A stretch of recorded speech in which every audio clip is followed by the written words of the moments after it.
Good to have you. I just literally came back from the movie theater, just watching Amazing. Flight Risk, and Mel Gibson after a long time coming back, and I knew what to expect, like in terms of the premise and everything, the trailer, but with the amount of twists and turns there were, it was very engaging and very entertaining. And the best part I liked about it was sometimes movies like these get dragged out a little too long. I think it was just pacing was perfect in it. So bravo, good job.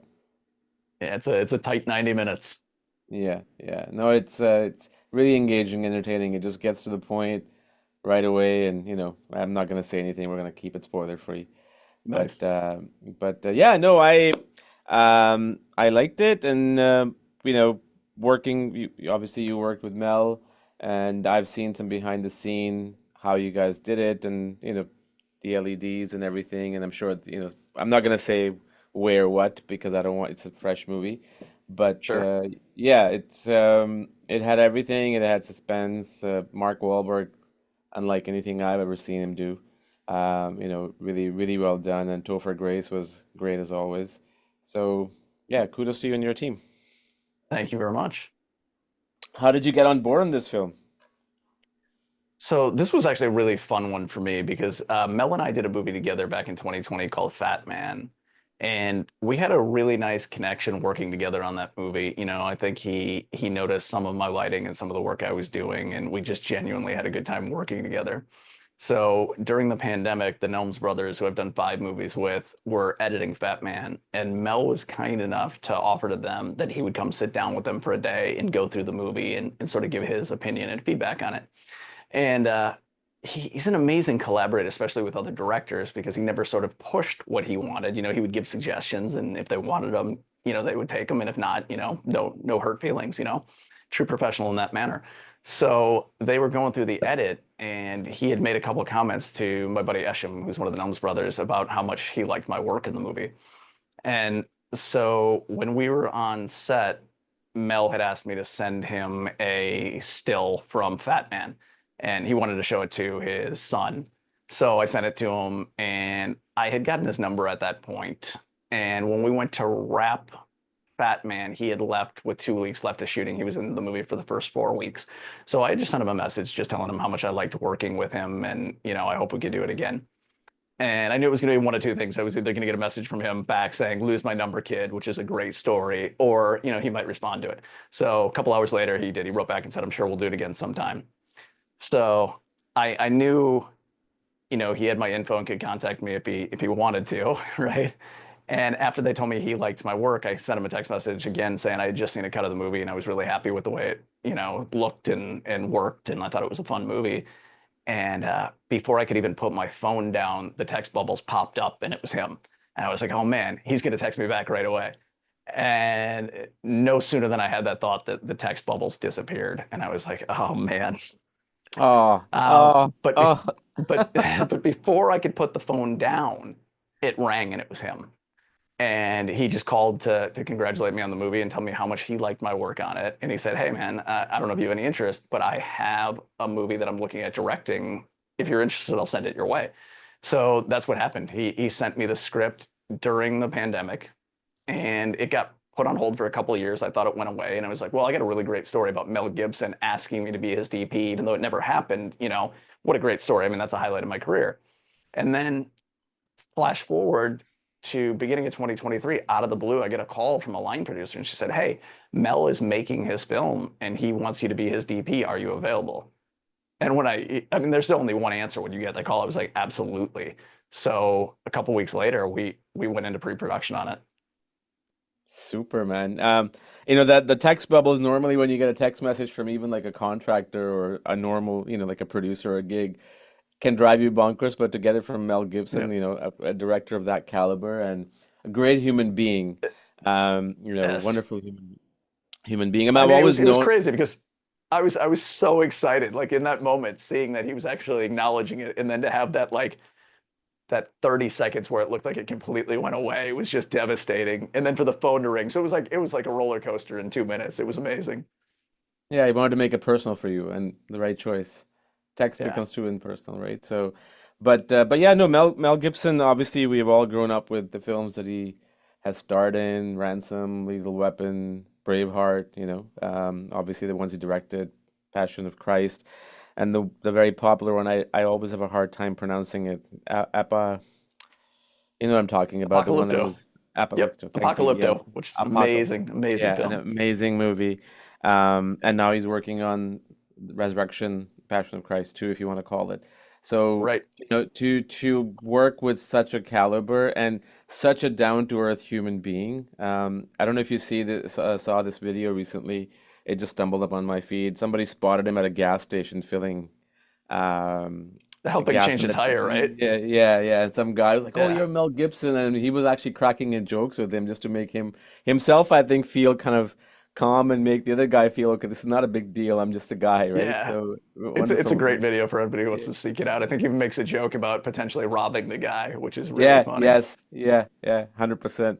Uh, lighting wise, I mean, this film um, is interesting, right? So LEDs have been out for a while, and I've also had gentleman name, I think his name is David Smith. Please don't kill me if I get it wrong. He has this company called Plates Pros. So they basically go Okay. around, the cities, and they did Joker and Daddy-O. Like they just kind of film all the stuff exterior and then just kind of put them on plates and just similarly what you guys did, right? How, in terms of the actual footage that was in LED, was that the second unit? Were you involved in it? Can you kind of run me through that first, and then we'll go into the actual cinematography? Absolutely. No, it was a fascinating process, and it was a new process for me. We had a VFX supervisor by the name of Michael Rollo who did the pre-production and on-set visual effects. He wasn't involved with the post-production visual effects, so um, most of what you see on the screen is not him. But what he shepherded me through was the acquisition of the plates and all of the volume work, which was the most intensive stuff for me. So what we did was we hired a helicopter and an aerial DP, and Michael Ralla helped design this rig with Wild Rabbit. And what they did is it's a platter system that's stabilized that holds six red V Raptors that were Oh 8K wow. apiece. And instead of shooting horizontally, we turned them this way so that they would fill the volume. So we could adjust the horizon up and down when we get to the volume. It gave us more latitude to move up and down, which we needed to do. But they're in a pinwheel fashion. And that footage went to a frame store here in LA, and they made 360-degree stitches of that footage. And the footage is absolutely gorgeous. I mean, we flew a helicopter through the Sierra Mountains here in California for 3 days to get very specific things. We needed a sunset piece, we needed a low light piece, we needed a regular daylight piece, we needed a piece taking off from the airport. But it literally is a 30-foot cable coming down from a helicopter. So the helicopter has to take off, and it basically has what looks like a missile underneath it.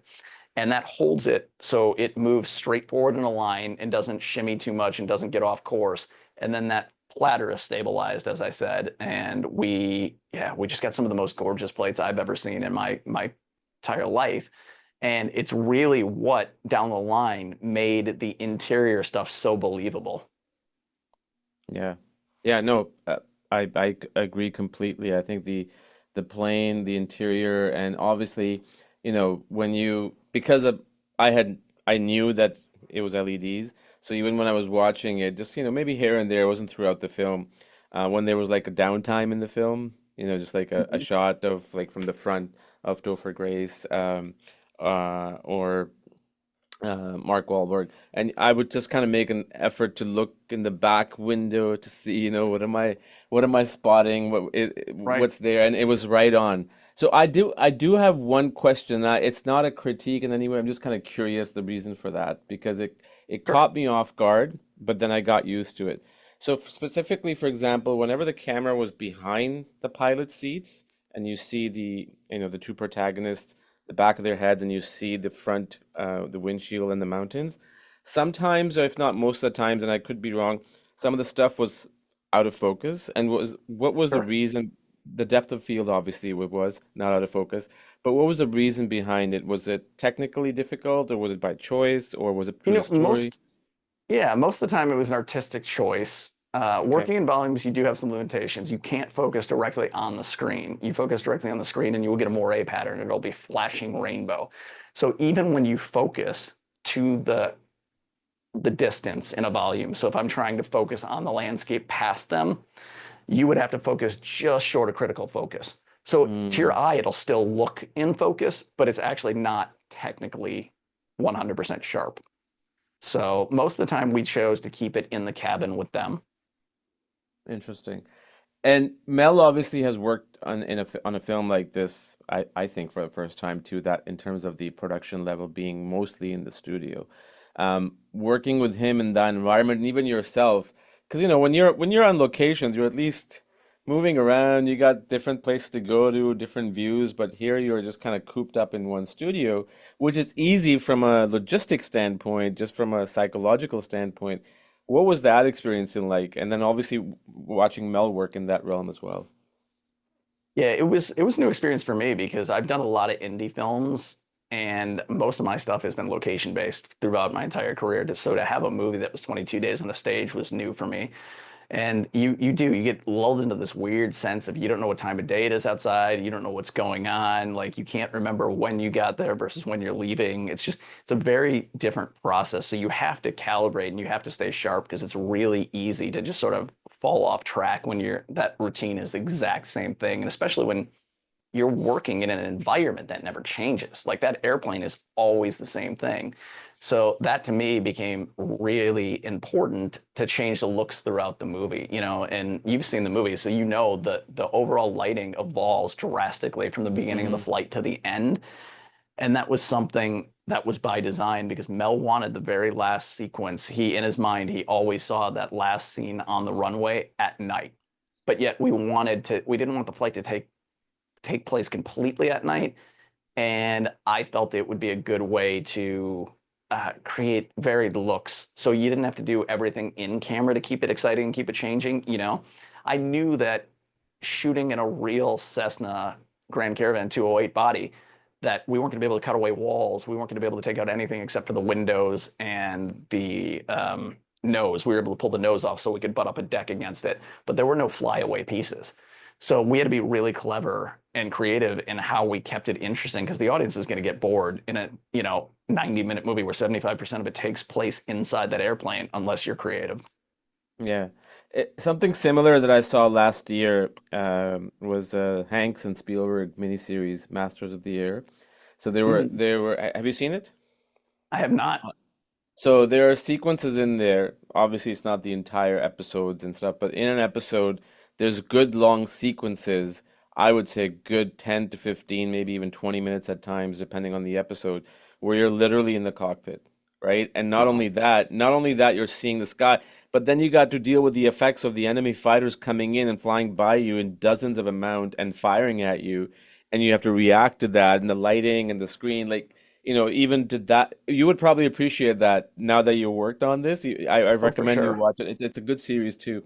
But it reminded me of that, and it really, and that's the thing, right? Like when you're working on a film, you're doing is like, it's like, okay, 1 minute a day or, half a minute a day, in terms of production.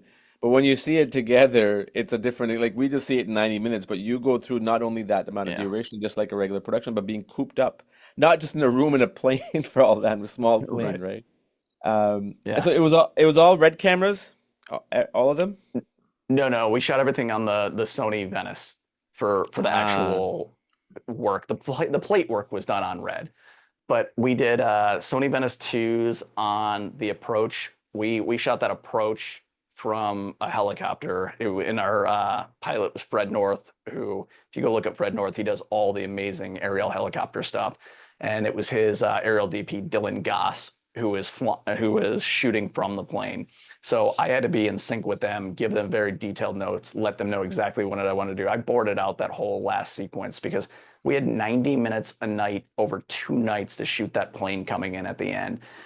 And that was an incredible challenge in itself because you can't light a swath of area that large to get a plane approaching from like a mile out and see anything. So the decision was made after really, really thinking it through that I would shoot it at the blue hour when there was just barely any light left, right? There was like a 90-minute window where I could print it down in post to make it match and raise it Mm, up towards the end. And so that was probably one of the most daunting challenges of my career to figure out how to do that. And we had some technical hiccups the first day where the helicopter didn't even get off the ground. So that sequence really is comprised of 90 minutes of helicopter footage from one night. And then the first night, when the helicopter didn't leave the ground, I brought a DJI 4D camera with me, and we jumped in the back of Mel's pickup truck, and the operator held his arm over the tailgate and got this amazing shot where we're coming back down the runway, leading the emergency response vehicles that are converging, leaving space where then we could then put in a CG plane later on. So it was amazing. It became the hero shot of the sequence, but it was one of these things where, okay, you're under pressure. One of your major components is not going to work for the night. How do you pivot and save your day? Because the movie relies on it. super. I'm glad to hear you use Cinema 4D. I've used that a few times. It's an interesting camera. It's definitely something definitely It's for really cool. yeah, something definitely Mel for what you do.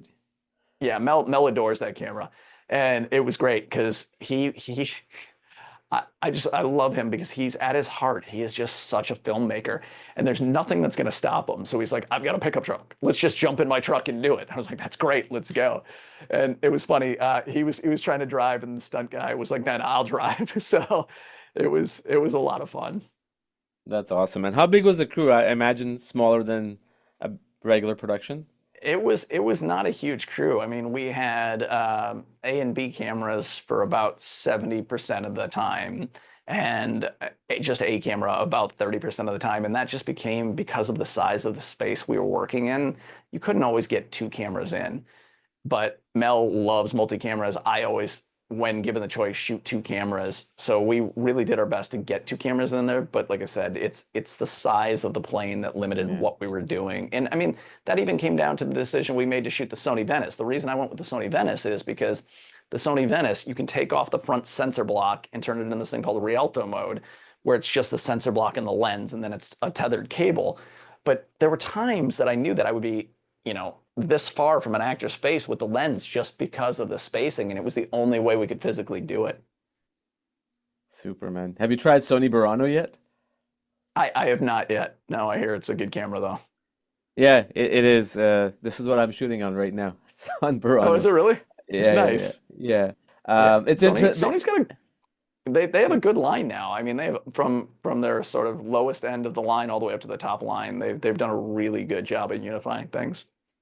Well, they were smart when, because I remember Canon, in the 5D, 7D, and all that stuff, they were doing really, really well. But Canon had this problem, and I think they still do.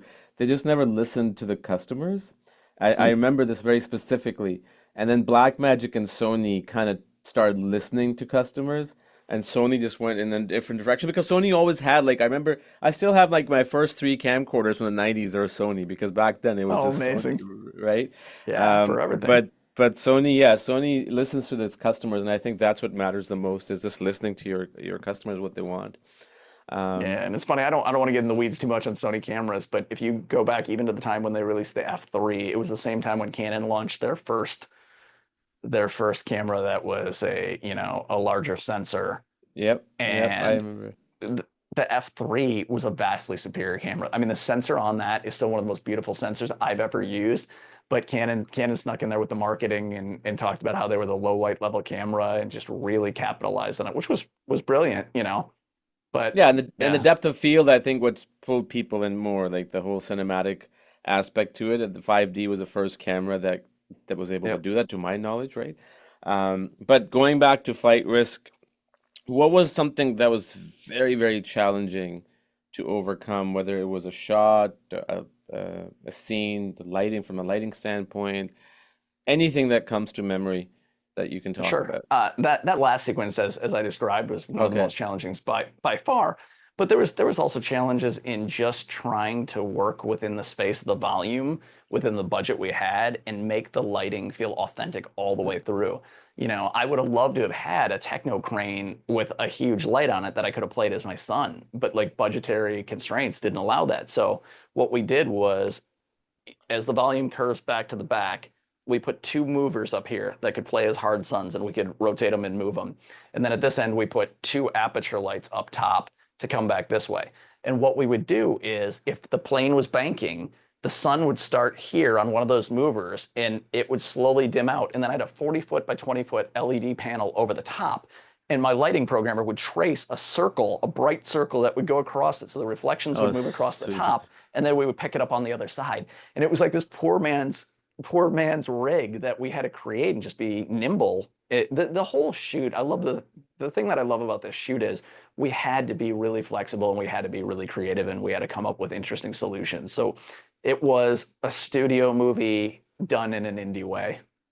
Yeah, anytime there's DIY involved, like, when you're working on it, yeah, it can be sometimes painful, but it doesn't even matter if it's a film, it can be any kind of production. The creativity that you are forced to come up with is just amazing. I've had that happen to me over and over again. I'm sure you too as well. It just pushes Absolutely. you, right? And it's the most wonderful thing. Not at the moment, but later on. That's exactly right. In the moment, it's painful and frustrating, but when you're done with it, it's such a sense of accomplishment because you've overcome a problem that could have lowered, the overall quality of the movie, And I don't feel like we suffer from that from any of the volume stuff. I think I would stand by that to the end of my days that I'm super, super proud of what we did on that volume. You should be. Going back to your career, we'll come back to flight risk in a minute.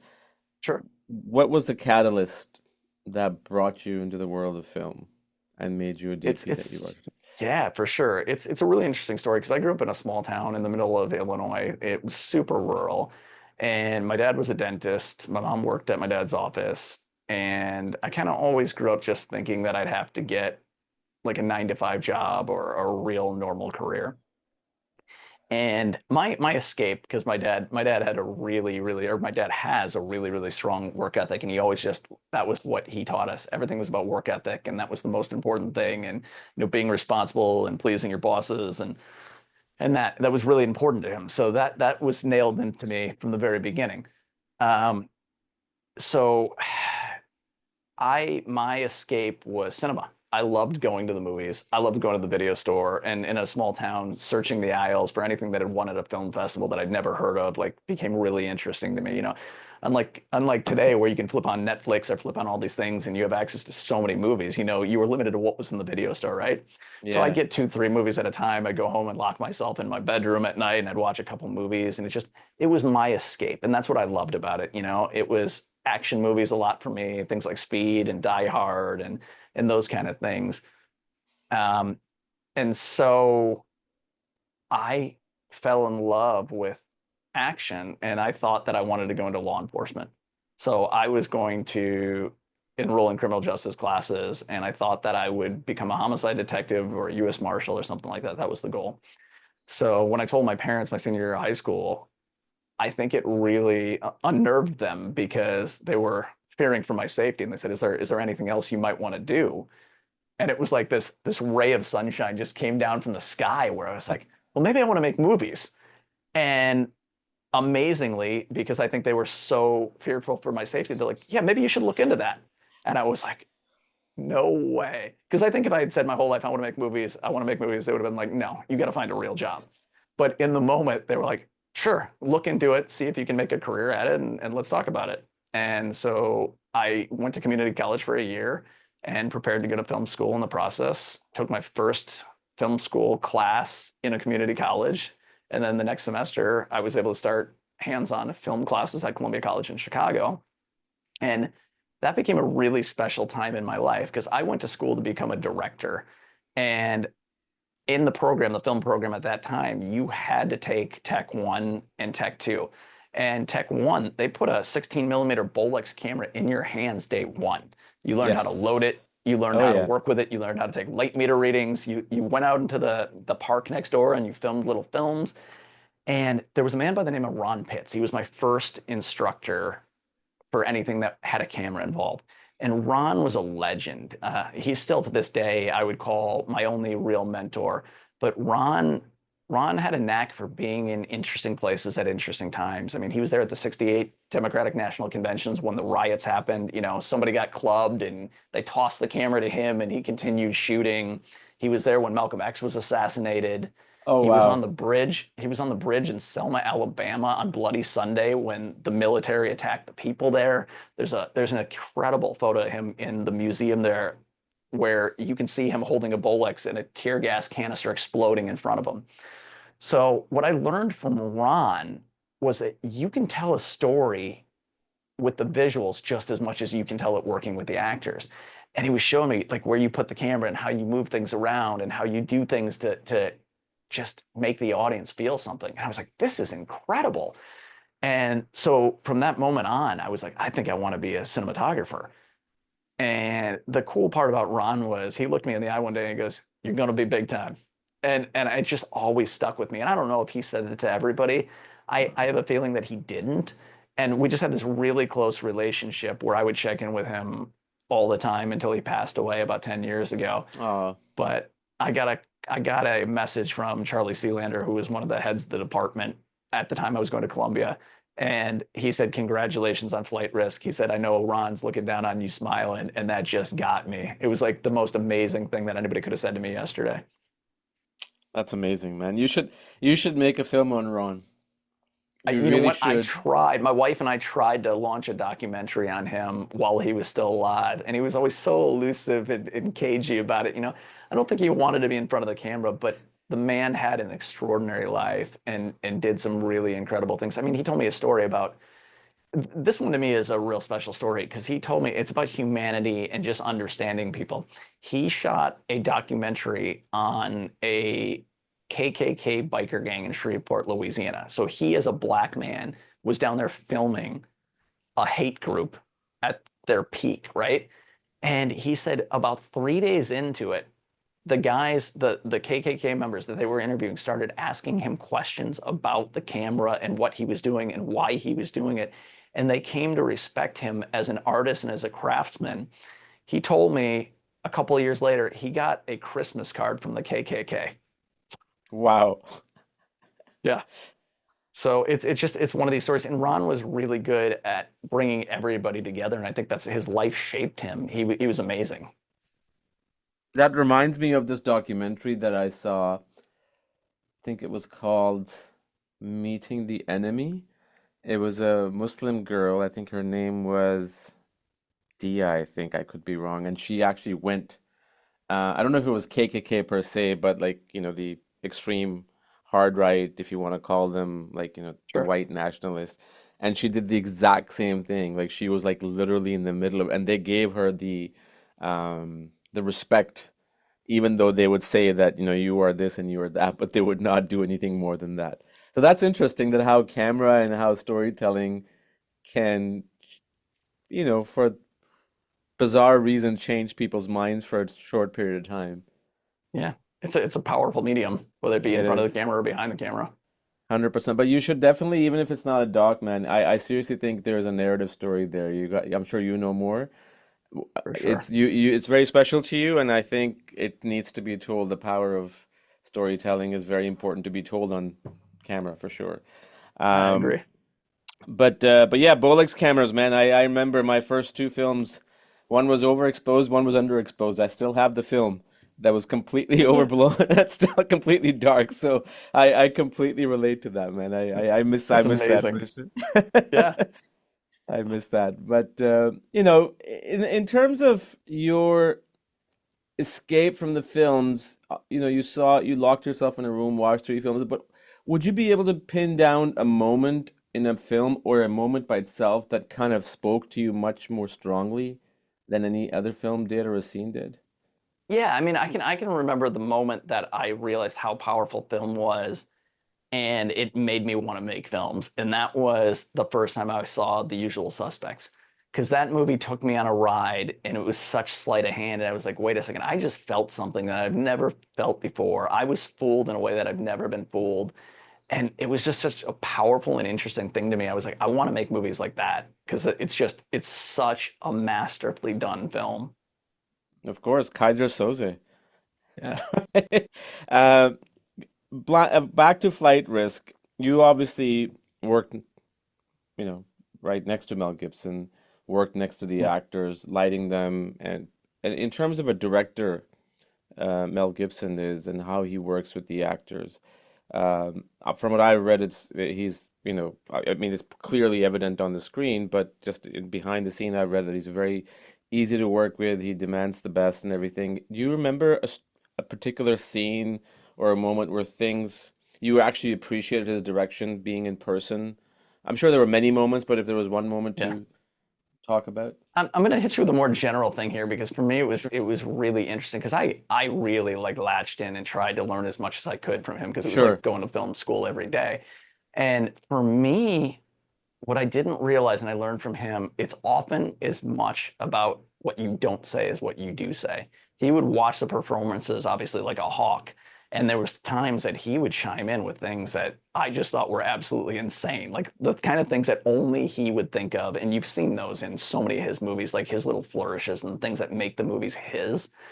But there's other times where he would see exactly what he wanted and he didn't feel the need to make a correction if he felt it was there. You know, I've worked with directors in the past before where they feel like they have to weigh in on everything or it's not their movie. But Mel is such a consummate professional that he gets it. When he's getting what he wants, sometimes he doesn't have to say anything.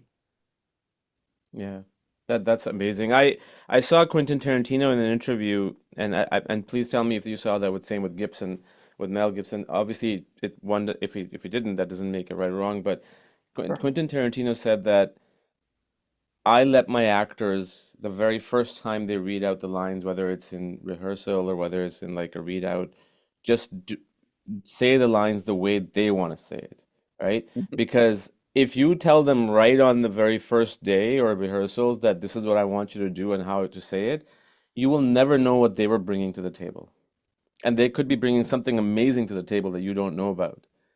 Something similar that you saw with Mel Gibson? I Yeah, think I you, would say it's similar to that. You know, yeah. I don't know if it's the exact same thing. I don't know if it's the first read or what it is. Yeah, I'm you know, not you always get, privy to yeah, Yeah, I'm not always privy to the conversations they have outside of set where they discuss the characters and arcs and stuff like that. So they may have very detailed conversations about that coming into it, and that's why he doesn't have to give any notes, you know, when he doesn't give any notes, or perhaps it's because he has really carefully chosen the actors that he wants in those roles and believes in. You know, I know he does that for a fact with crew. What was fascinating to me is it feels to me like Mel hires people that he really trusts. And he's super collaborative.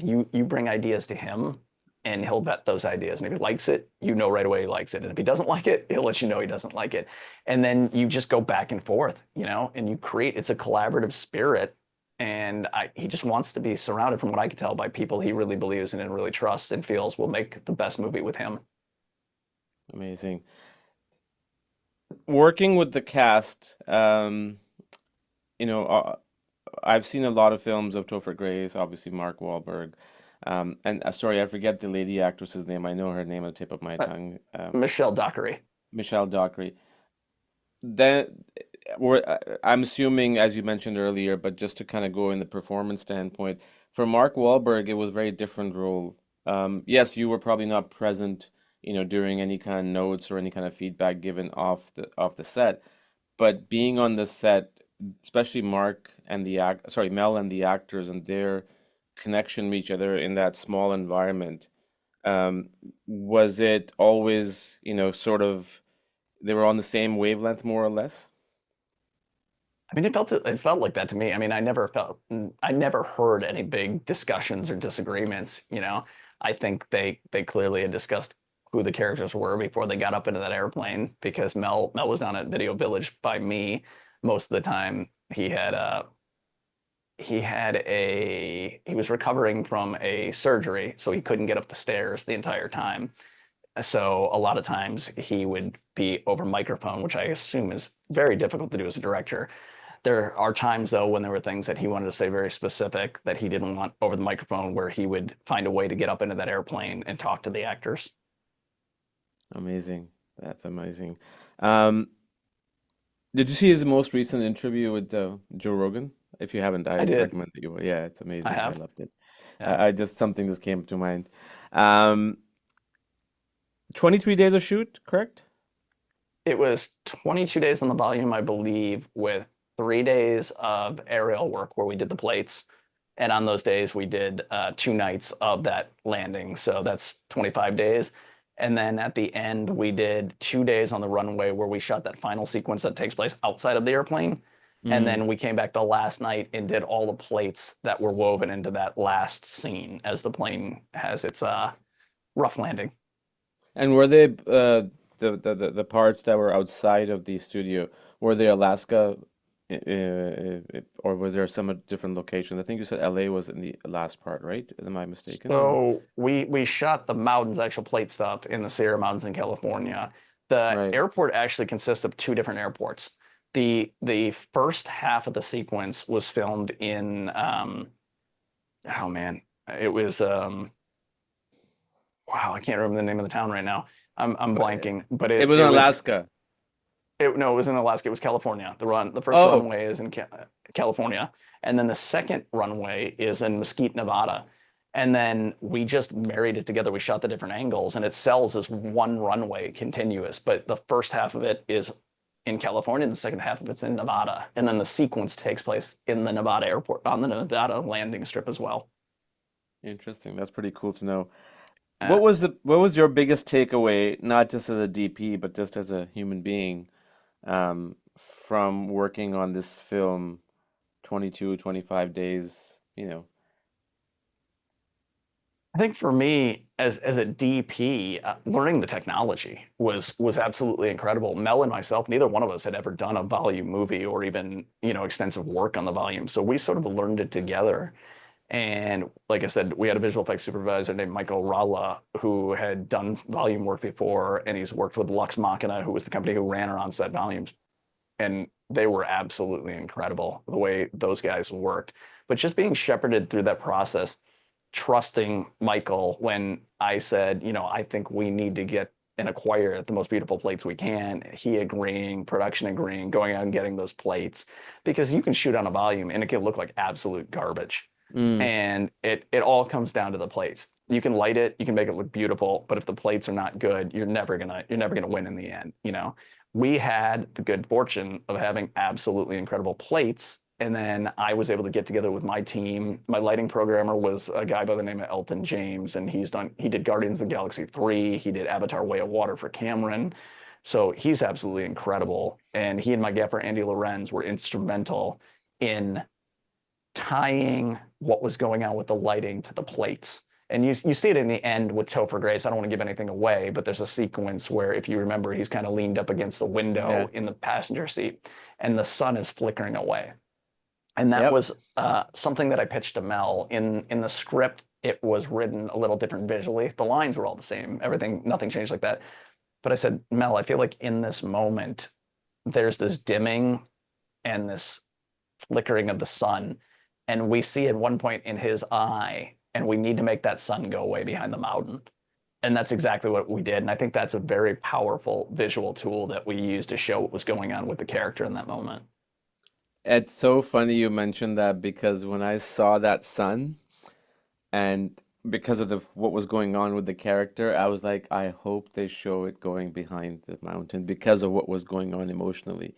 And when I saw that, Nice. I was like, yes, I was right. I mean, I felt proud of myself. Not that I had anything to do with the film, that I saw it coming, and it was just so well done, and it fitted perfectly in the moment because it was required. I feel, and I think you That's obviously saw awesome. that. Because reading the script, that's how I felt about it. So the fact that it translated and it made you feel something is amazing. That's what I live for. I mean, as a DP, my entire purpose is to serve the story and to serve the director so they get the vision they want. And I come in with my ideas, and that was one where I pitched to Mel, and he was like, "That's great, let's do it."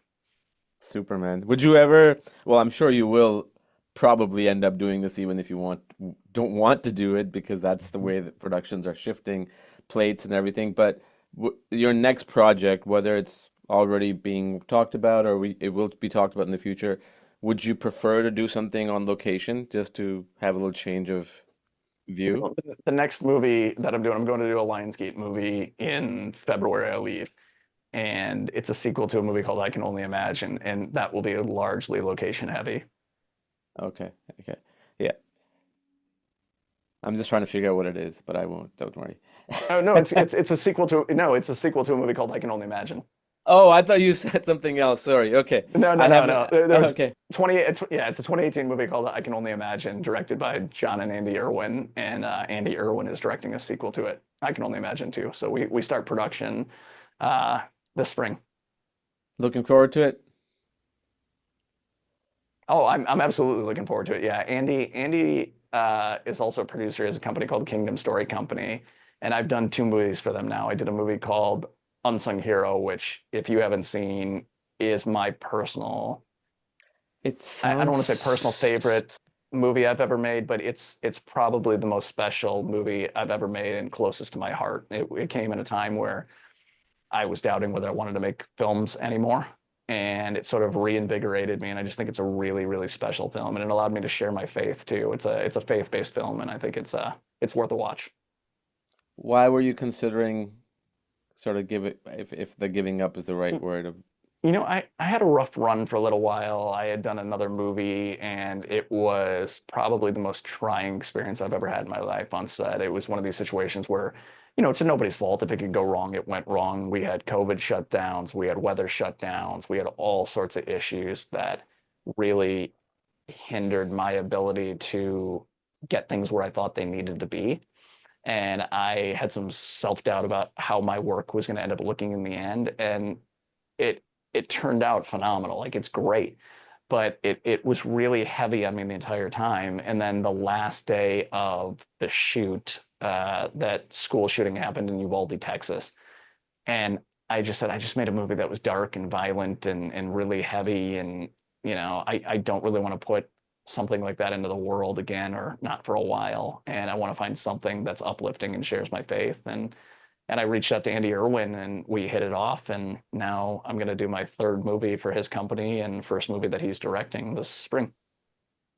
amazing. I hope, and I'm sure deep down you probably you're wishing the same thing, that you end up doing the Passion of Christ too. I really hope that you do because I think you and Mel, aside from he's a very, from what I sort of gathered, full of faith, obviously, Passion of Christ, and so are you. So there's that synergy too. So I really hope that happens if it's for the good of the project, because I'm looking forward to that film. I really am. Yeah. It may not fall in line with my own personal beliefs, but at the same time, I love the first film. I had different set of beliefs about it, but as a film, I really, really admired it. It's a beautiful piece of cinema. And from hearing him talk about it and from listening to Rogan and things that he's told me personally, um, it's going to be incredible. I mean, it sounds like it's going to be on a scale of, nothing you've ever seen. And we're talking about the guy who made Braveheart and Apocalypto. So Yeah, I, yeah. I would buckle up for that one. 100%, man. 100%. Awesome. This has been great. I really appreciate your time. I enjoyed my conversation with you. It was awesome. Hopefully, you had a good time too. And thank you so much for being part of this entertaining, fun-filled film with twists and people who are watching it. Don't go by Rotten Tomatoes critics' reviews because the critics don't know what the hell they're talking about. There we Go go. go because it's true. I know exactly why the critics bash the movie, and I don't want to get into Yeah, that. sure. Um, I mean, I sat in a theater last night, a packed theater, and man, there was applause where there should be applause, which you don't always get applause in movies, but you can probably guess the couple points where there was like screaming and yelling and applause, and there was laughter when there should be laughter. And I think it's a movie you want to go out and see in the theater with an audience because it's that feeling. It's the reason I stepped into filmmaking in the first place. Like I said, I loved those 1990s, maybe even into the early 2000s action thrillers. They have a very different feel, and I think this movie has a very different feel than most modern action movies. I think it feels like a 1990s throwback, and it's what I grew up with, and it's what I love. And this time, instead of watching that movie, I got to make it. it reminded me there was absolutely no plot similarities, but because there was a plane element to it, but it was a small town story. A Simple Plan.